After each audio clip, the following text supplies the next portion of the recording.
What's up, all you beautiful people? Welcome to another episode of The Reload Show. We are on episode 39 and growing.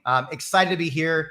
As always, I'm here with Mr. Mark Sullivan at Approve with Mark. What's up, Mark? What's up? What's up? Now, we are just three guys. Two guys. Circle that back. Circle it out. Scratch that. Reverse it. Two guys talking about real estate, mortgage business, accountability, and we're missing our good friend Candido Diaz today. He has been fired. Guy, but that's all right. We're gonna have a good show without him. In fact, we may have the best show without him. So he's gonna have to play some catch up.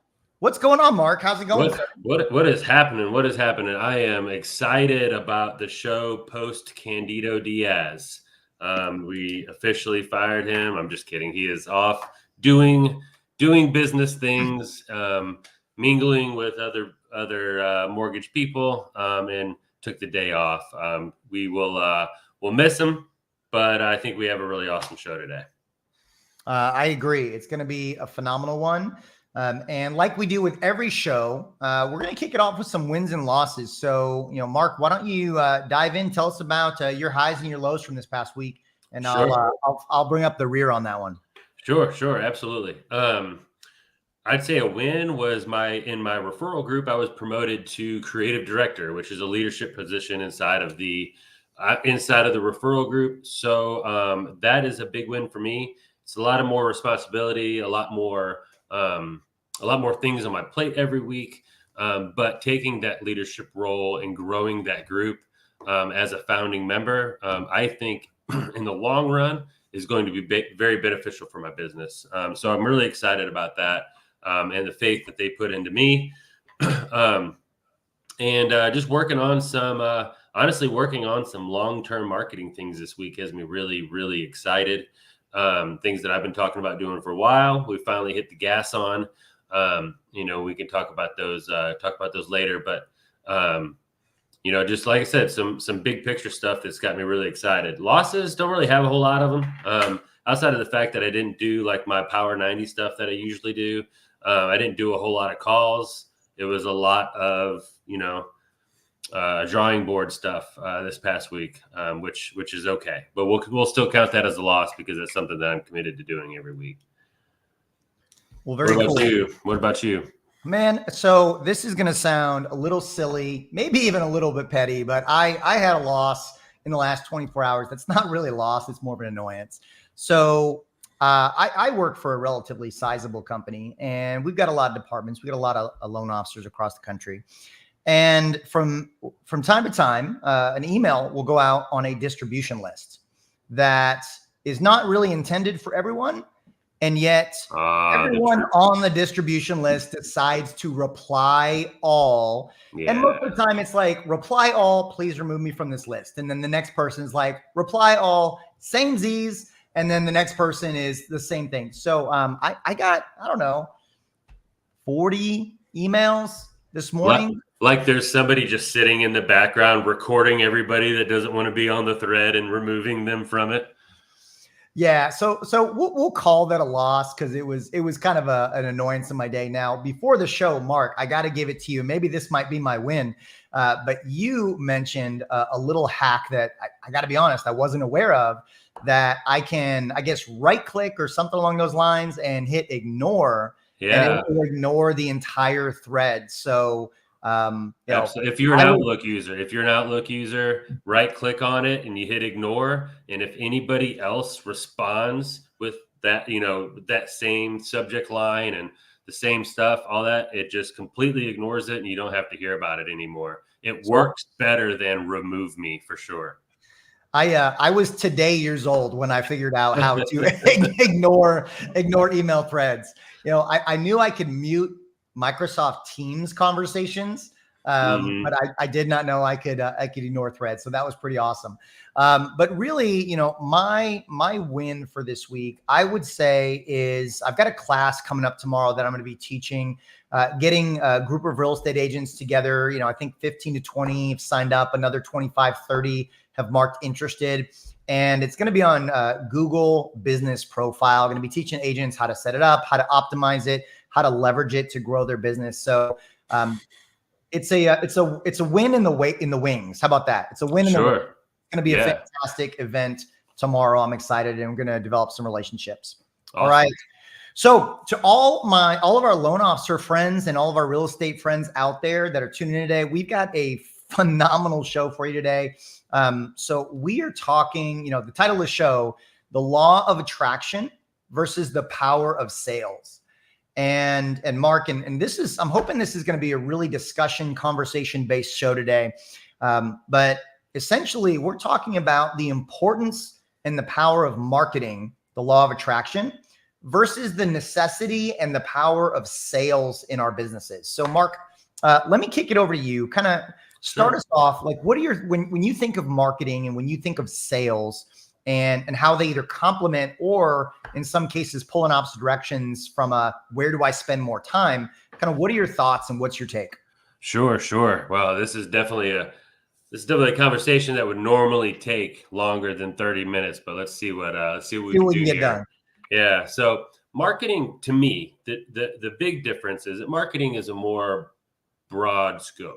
It's an attraction mechanism. It's your branding. It's what you're putting out in advertisements. It's what you're putting out on social media. It's your one-to-many conversations that you're having. Whereas sales is the one-to-one, right? Sales is after marketing has gotten you the client. That the sales strategies and the sales tactics, if you will, are what is going to close that deal. What is going to separate you from the other salesmen that attracted that client by their marketing. But it sets up a sale too, right? It's not just, hey, I'm a mortgage guy, right? They come in with a certain expectation that's set up by your marketing. And that's that's a very broad, scope that I just used there, but it's, I think it sums it up really well. What do you think? Yeah, so I'm in the same boat to a good degree. Sales and marketing are very complementary. But I think to kind of what I've learned over time is all of the great marketing in the world, I could be the best marketer in the world, but if I don't have the sales to turn the people that I'm attracting with my marketing, if I don't have the sales knowledge, skill, comprehension to convert those people, then all the marketing in the world, regardless of how good it is probably not going to drive my business forward. At the same time, you could make the argument that no matter how good you are at sales, if you can't attract the people to get to the point of sale, right, the sales conversation, then it doesn't really matter how good you are at sales, right? I tell people all the time, I could be the best loan originator on the planet, but if nobody knows about it, then it doesn't really matter. And so I think it's a constant back and forth battle as far as which is more important, the sales or the marketing. And I don't know, like I kind of lean towards it really needs to be a very 50-50 complementary relationship between those two. What are your thoughts? Yeah, I think another kind of middle of the road description there is, you could be the best salesman in the world, but if there's no leads to talk to, that's a problem. You could be the best marketer in the world, but if you can't actually have a communication one-on-one, you're not going to get any sales either. However, good marketing makes the job easier for the salesperson, right? And a lot of times in our industries, that's the same person, right? The marketer and the salesperson, we're the same thing on our teams, right? Sometimes bigger teams, you got the team lead that's the marketer, and you got sales people underneath him. But a lot of times it's the same person. And if you set it up with great marketing, person comes in and you stay on brand, right? It's the same message from the salesperson that they got from the marketer. It makes the salesman's job million times easier. They don't have to resell it. Whereas bad marketing, even if it got the client in, it would take a better salesperson to overcome the low expectations that are brought in by the client, right? But yeah, for sure. Now I'm off base. Let me ask you this. Now I'm off track. Let me let me ask you this. Okay. So in our industry, both on the mortgage side and real estate agents, like how much focus do you feel actually gets put on the sales part? Like having sales conversations, dialing in the sales process, having very intentional sales scripting around our processes and our systems when interacting with clients, with real estate agents. Like how much focus do you think actually gets put on that in our industry? In our industry is very low. When like in our both real estate and mortgage, I think industry wide, obviously there's some that aren't like this, but it's, welcome, here's a chair, here's a phone and a chair, go figure it out a lot of times in our industry. Whereas, a lot of places go really in depth with training. There's still a lot of the training that you see out there is about marketing. It's about attracting the client, but it's not about, when you're talking to the client, creating a game plan for them, showing them, the value add that you bring, not your company, not a conventional loan, the value that you bring and why you're the best option to get them to the finish line, right? Most people already know they qualify for a loan. If they qualify for a loan, or they already know that they do qualify or they don't qualify. But what makes you different? What makes Mark Sullivan better than Sean Richard? Right. We don't have enough time for all that. Right. But it's just an example. The list is exhaustive. It really is. It really is. But I think that's a big thing. And I think in our industry, it's a low focus. And I think it's the ones that really succeed can have this conversation with anybody. They can immediately define value, and they can immediately show the prospect why their product is the best product for them moving forward. Well, and not to beat a dead horse or re-bludgeon us with what we've been bludgeoned with over the last few months, but let's take just a quick example from the NAR settlement, right? And anyone who would listen, I've talked to before about the two most critical skills that I believe real estate agents, more particularly buyer's agents, right, are going to have to hone and sharpen their axe on is the skill of having difficult conversations and the skill of negotiating. And really, when you break it down, that's just a sales conversation, right? Both of those are just sales conversations. Negotiations is a form of sales, right? So having those conversations dude, we've got the settlement changes going into effect Saturday, the 17th, coming up around the corner. By the way, for all your loan officers tuning in, if you haven't reached out to your agents and just kind of done a last push and a reminder and get their thoughts and their feelings, probably a great week to do that with that coming up on Saturday. So having those sales conversations around being able to articulate our value, whether you're a loan originator like the two of us, whether you're a real estate agent, being able to articulate our value beyond just I provide better service or I take better care of my clients. Great. Everyone in our industry is going to say that. Mm-hmm. So we've got to be able to articulate it beyond those words. Okay, what does that mean? What does that look like? What questions, personally, I believe that a phenomenal sales conversation is really circled around questions and asking powerful, impactful questions to truly understand our clients' needs, goals, wants, pain points, desires. And once we understand those, then we can go from powerful question sales into advisory sales and creating solutions for all of those pieces that we just uncovered. What's your, when it comes to the sales aspect, Mark, like what's your focal point in your business? Mm-hmm. And I think, at running the risk of agreeing with you again, because it's a streak that's got to end. We got to chalk this episode up to history. It's amazing. But it's,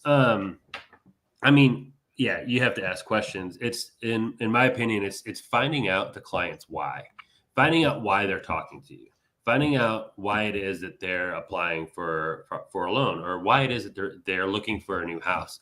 And once you get those things established, once you figure out what their why is, it's really easy because they've already told you exactly what they want and exactly what they need, and all you have to do is deliver it as the expert. And all you have to do is show them, make them believe, or make them understand that what you have in your plan is the best for the solution to their why, the solution to why they are going to buy that house. Because if they believe that you've shown them the best option for them, if that changes during the process, you're still the best one to show them a new path and show them a new why, or problem solve, potential issues that arise in the process. And you're going to differentiate yourself because nobody asks the questions. Everybody asks what's on the application. Cool. You get an FHA loan. Cool. You get a conventional loan. And then they just show them the information, and everybody has the same worksheets and everybody has the same information.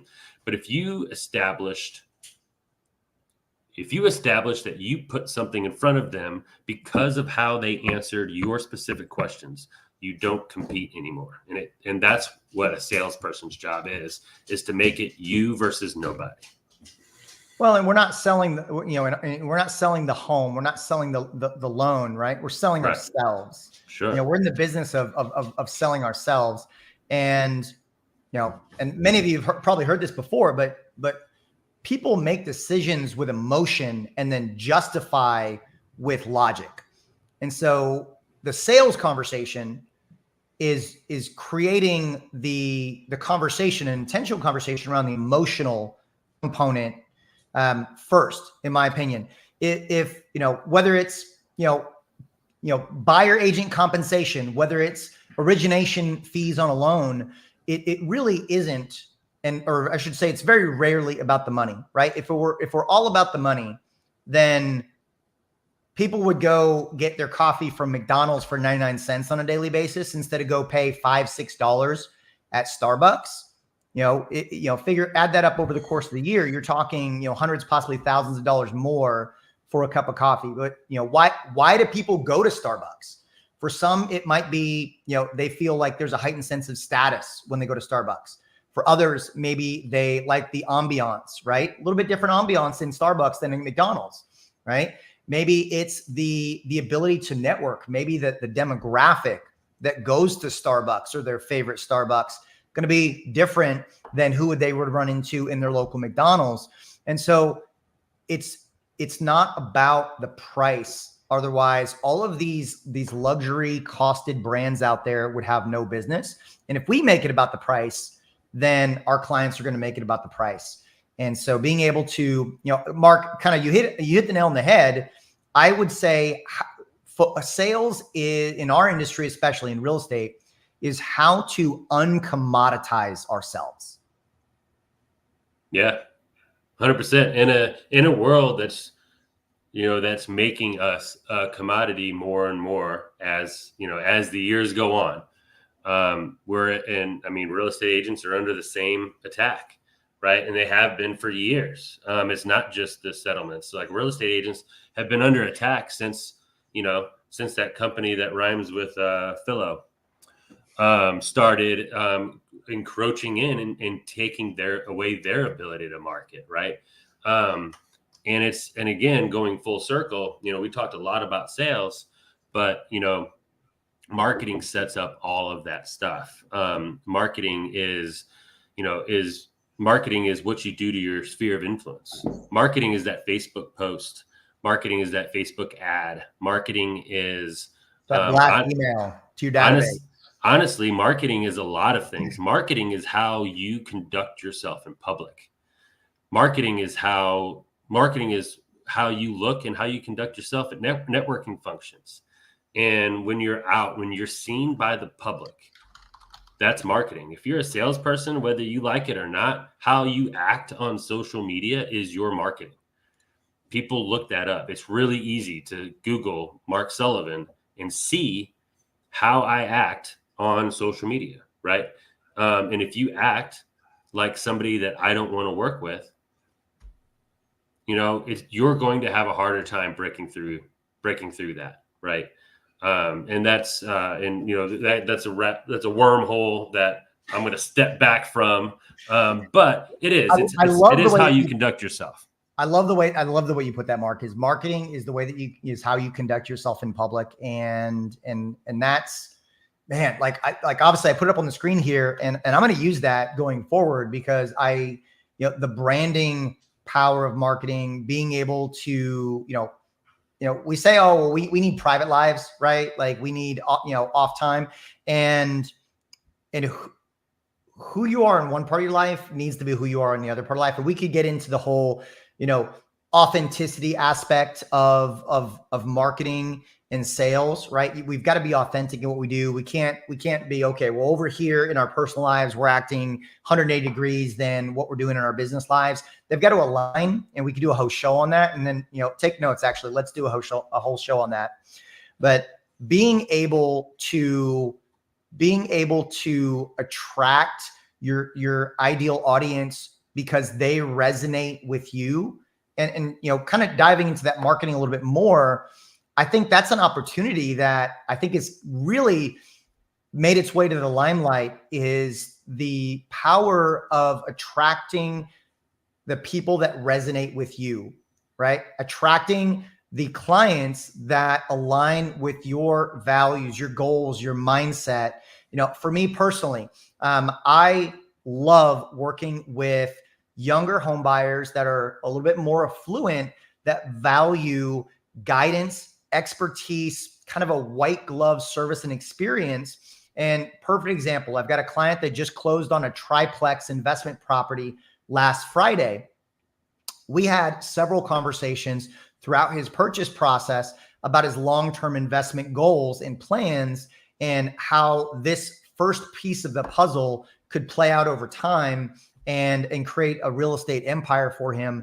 And they were phenomenal conversations, but the conversations were so easy because we had such similar mindsets.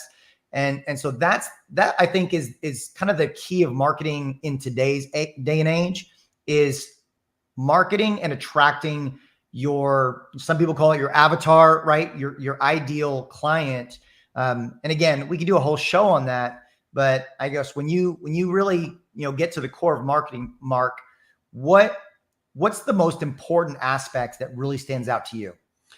I think it's aligning with your sales strategies, right? It's if your sales strategy, when you're talking one-on-one to somebody, if your sales strategy is value, is the luxury tier, the white glove service type of conversation that's coming out of your mouth, you don't want to be reliant on ads that are for foreclosures and for homes that are in the bottom tier of the range for your market, right? Because you're going to attract people looking for a deal, and you're going to attract people whose numbers matter more, right? If you want your marketing to attract those who don't care quite about the price point and care more about the comfort, or you want to attract somebody that thinks that they need somebody very skilled to be able to get their loan across the finish line.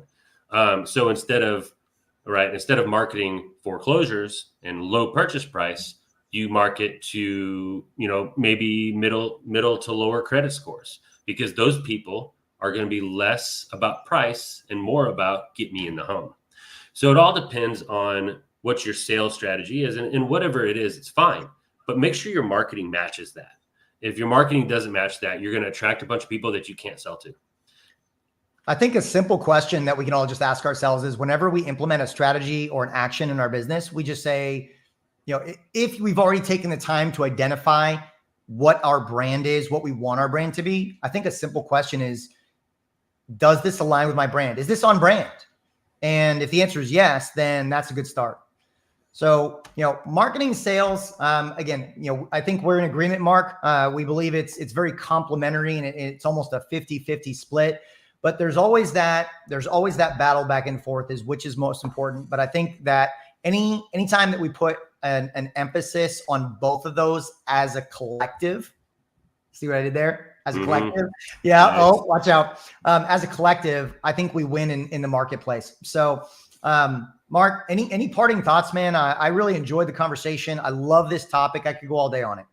Yeah, for sure. I'm gonna fall back on a tried and true thing that I usually bring up is just do it your way, right? Do it your way, but do it consistently, right?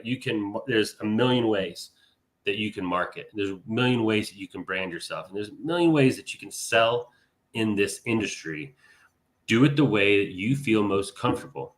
Do it the way that feels most authentic to you, and build your plan around that. It doesn't matter what it is, make it consistent throughout, and you should find success. Yep. Do it in a way that resonates with your target audience. Doesn't matter if another way works with other clients. It matters what works with your target audience. All right, Mark, for Mark Sullivan and myself, Sean Richard, I want to thank everybody for joining in today. Really appreciate you being here on episode 39 of The Relo Show. We will be back next week with episode 40. We're excited to bring that to you. Have an incredible rest of your week. Thanks so much for tuning in. Thanks.